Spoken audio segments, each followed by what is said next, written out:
post positions have been drawn for Kentucky Derby 2016. I'm Nehf, thoroughbred trainer here in Southern California, and we're going to take a look at post positions, the starting gate, Trakus, and how these horses fit together coming out of that gate. It's not my intention to tell you what I think is going to happen. What I want to do here is give you a different view of the starting gate and the horses as they leave the gate, and let you make a more informed decision about how you think this race is going to transpire.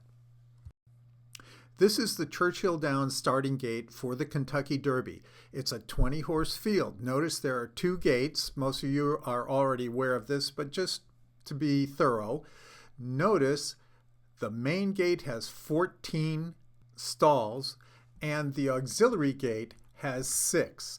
Now, this picture shows the first stall empty and the last stall empty. This is a smaller field than the 20 that you'll have this year.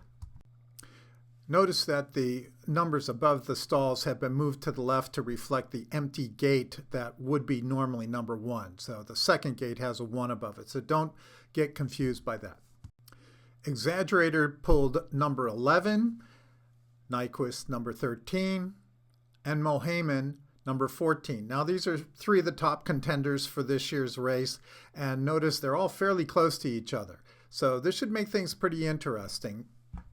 All 3 of them are more or less in the middle of the pack, and there are no inherent problems in the positions they have. This is last year's Kentucky Derby as seen from overhead with the Trakus animation. This race was won by American Pharoah, and there was just an 18-horse field. This yellow line running diagonally across the track is the official starting point of the race. There is what we call a run-up from the starting gate to the actual start of the timers for the race. It's a running start, not a standing start as it appears to be. You can see the horses moving to the left, trying to get set up closer to the rail for that first turn, which is a quarter of a mile away. So they've got a lot of room to get into position. The speed horses in this year's race are on the outside, especially Clifford Sice's horse, Dancing Candy, in number 20, way on the outside. But he's got a quarter of a mile to get into position before they get to that turn. So take a look on the Churchill Downs website at Trakus, and you can see a couple of Kentucky Derbies in the Trakus overhead view. And we'll take a quick look at the same race from the jockey viewpoint. This is the jockey view of the race, as if you were riding a horse behind the jockeys. And Trakus got a little fancy here, putting the actual racing silk colors on their animation. I don't know how useful this will be to you for handicapping, but it is kind of neat to watch this unfold from a different point of view. It's also unusual for Trakus to set us up right behind the winner, American Pharoah, here. In the following animations, you'll see the normal setup where you're actually riding behind the whole pack, the whole field. Here's a look at Exaggerator's Santa Anita Derby win. He is horse number 2, and in the animation, he is white silks, white saddlecloth. In this race, Kent DeSormo took his horse so far out of it that he's completely out of the picture at the start of the race. This strategy worked well in the mile and an eighth Santa Anita Derby. Who knows if they're going to try the same strategy for this year's Kentucky Derby.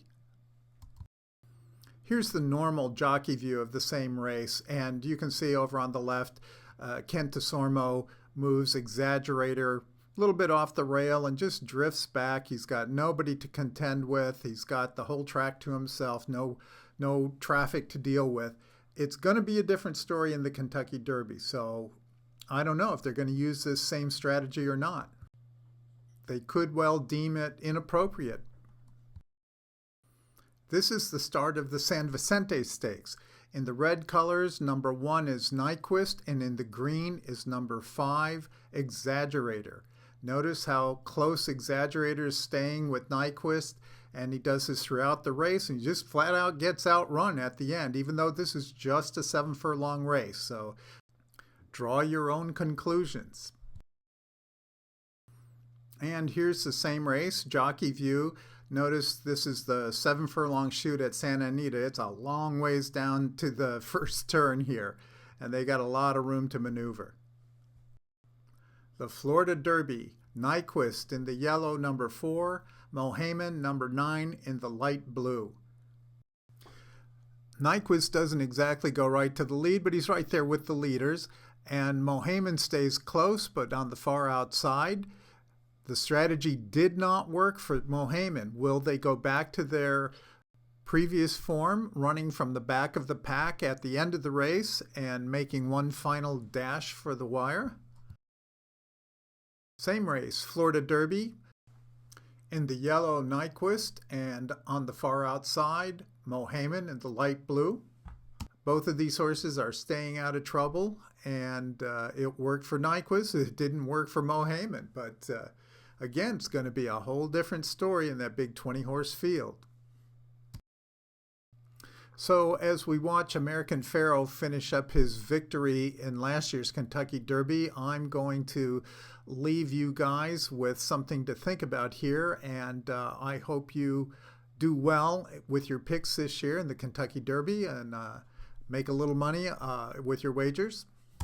And I look forward to hearing your comments on the usefulness or not of Trakus for the setup of the Derby this year.